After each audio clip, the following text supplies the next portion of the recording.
আসসালামু আলাইকুম everyone. Welcome back to my channel. Hanif's একাডেমির পক্ষ থেকে আপনাদের সবাইকে স্বাগতম। আজকে আমরা আলোচনা করব আইএলটিএস এর একটি খুবই গুরুত্বপূর্ণ বিষয় নিয়ে, যা হচ্ছে ডিসকাস মার্কার্স বা কানেক্টরস। এই ভিডিওতে আমি যা বলবো, ডিসকাস মার্কার কি, আইএলটিএস এগুলোর ইম্পর্টেন্স এবং কিভাবে এগুলো ব্যবহার করতে হয়। তাহলে চলুন শুরু করা যাক। What are discourse markers? প্রথমেই ডিসকাস মার্কার্স বলতে কি বোঝায়? In simple word, discourse markers or connectors হলো যে ওয়ার্ড বা ফ্রেজ আমরা ব্যবহার করি আইডিয়া কানেক্ট করার জন্য। এগুলো আপনার স্পিচ এবং রাইটিংকে অর্গানাইজ, ক্লিয়ার এবং লজিক্যাল করে তোলে। সো যেমন ধরা যাক however, therefore, on the other hand, in addition, for example, এইগুলি হলো ডিসকাস মার্কার্স বা কানেক্টরস। তাহলে প্রশ্ন হলো, why are they important in IELTS? কারণ আইএলটিএস রাইটিং এবং স্পিকিংয়ে আপনার আইডিয়া লজিক্যালি লিঙ্ক করা খুবই জরুরি। এক্সামিনার চায় আপনি যেন আপনার আইডিয়াস সুন্দরভাবে কানেক্ট করতে পারেন। যদি আপনি কানেক্টরস ব্যবহার না করেন, আপনার এসে বা অ্যান্সার হবে ব্রোকেন এবং ডিসকানেক্টেড, যার ফলে ব্যান্ড স্কোর কমে যাবে। যেমন যদি আপনি বলেন, I like reading books, it helps me learn new things.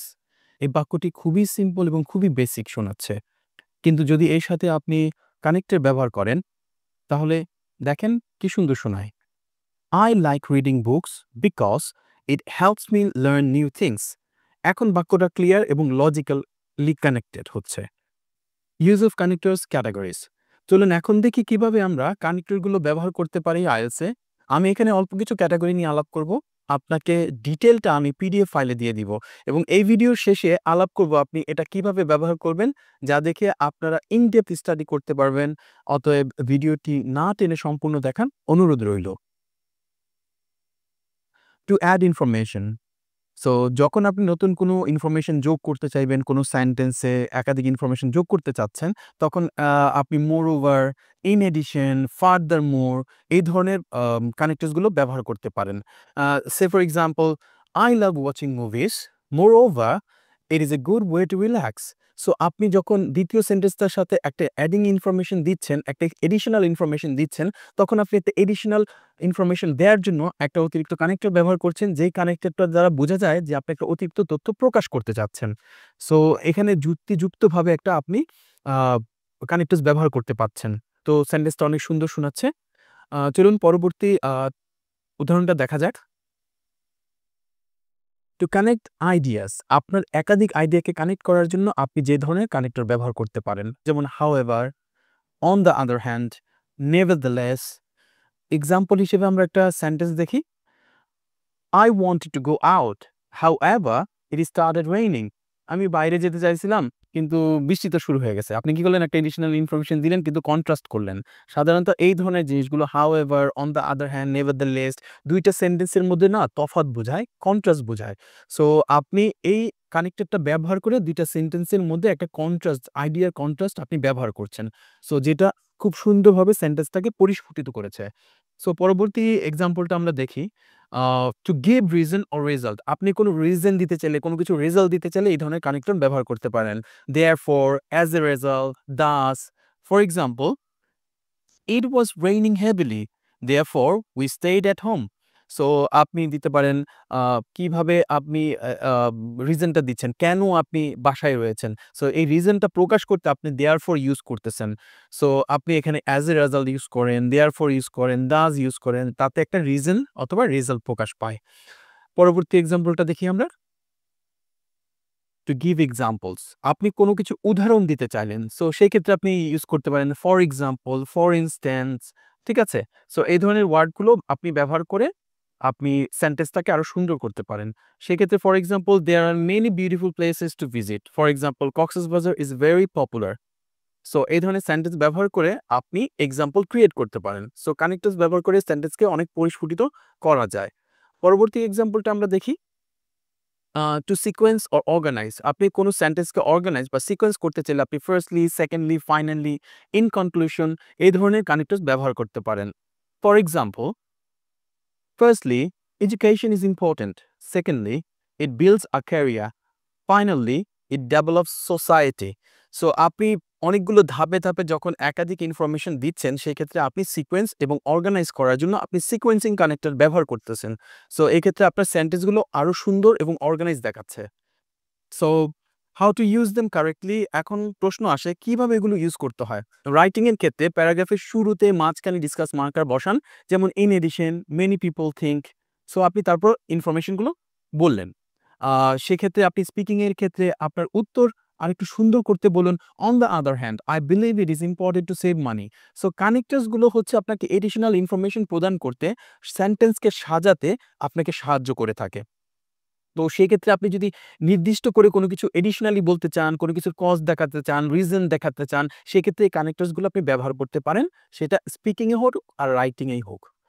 আমাদের কোহেশন কোহেরেন্স এর জন্য 25 মার্কস থাকে। দ্যাট মিনস আপনি যদি সুন্দরভাবে কানেক্টর দিয়ে আইডিয়া লিঙ্ক করতে না পারেন, আপনার ব্যান্ড স্কোর অটোমেটিক্যালি কমে যাবে।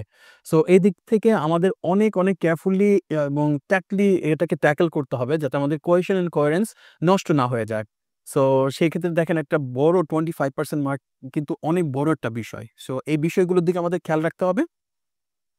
সর্বোপরি বেশি জটিল কানেক্টর কখনোই ব্যবহার করবেন না। সিম্পল রাখুন, ন্যাচারাল রাখুন। একই কানেক্টর বারবার না ব্যবহার করাটাই খুব ভালো। কারণ খুব বোরিং লাগে। আপনি যখন হাউএভার বারে, বারে ব্যবহার করবেন বা but, on the other hand ব্যবহার করবেন। এরকম বোরিং লাগবে। সো একবার হাউএভার ব্যবহার করুন। আবার হাউএভার যদি আপনার মনে, মনে আসে আপনি অন দ্য আদার হ্যান্ড ব্যবহার করুন। আরেকবার আপনি নেভারদালেস ব্যবহার করুন। সো এভাবে আপনি একই জিনিস যদি একই কথা বারবার ব্যবহার করতে হয় তার সিনোনিমটা ব্যবহার করেন। ঠিক আছে? অল্টারনেটিভটা ব্যবহার করেন। আপনার সেন্টেন্সটা খুব সুন্দর লাগবে। কানেক্টরস ব্যবহার করে প্রতিদিন সেন্টেন্স প্র্যাকটিস করুন। আপনি শুধু কানেক্টর শিখে রাখলেন, ব্যবহার করলেন না। তাতে কিন্তু আপনার at the end of the day তে কোনো আউটকাম আসবে না। সো কিভাবে করবেন? আপনি চেষ্টা করুন সেন্টেন্স যখন লিখবেন, একটা সেন্টেন্স লেখার পরে ২য় সেন্টেন্স লেখার সময় চিন্তা করুন, এটা কি আমি কানেক্ট করতে পারতেছি কিনা? আমি কোনো কানেক্টর সেন্টেন্সে কোনো কানেক্টরস ব্যবহার করতে পারবো কিনা? বা এখানে কানেক্টর ব্যবহার করা যুক্তিযুক্ত হবে কিনা? শুধু কানেক্টর ব্যবহার করলেই হলো না। যুক্তিযুক্তভাবে আপনাকে কানেক্টরটা ব্যবহার করতে হবে। আপনি যদি যুক্তিযুক্তভাবে কানেক্টর ব্যবহার না করেন, সেক্ষেত্রে সেন্টেন্সটা অডও লাগতে পারে। সো দেখবেন যাতে আপনার সেন্টেন্সটা অড না শোনায়। যাই করেন না কেন কানেক্টরস ব্যবহারের চেষ্টা করুন। ওকে? সো আমরা এখন যে আমরা বা পিডিএফ ফাইলে দেয়া কানেক্টরস গুলোর একটু আ বা ইনফরমেশন গুলো দেখব। যে আমরা পিডিএফ ফাইলে যেই কানেক্টরস গুলো পাচ্ছি, কত ধরনের কানেক্টরস আছে সেই কানেক্টরস গুলো একটু দেখে নেই।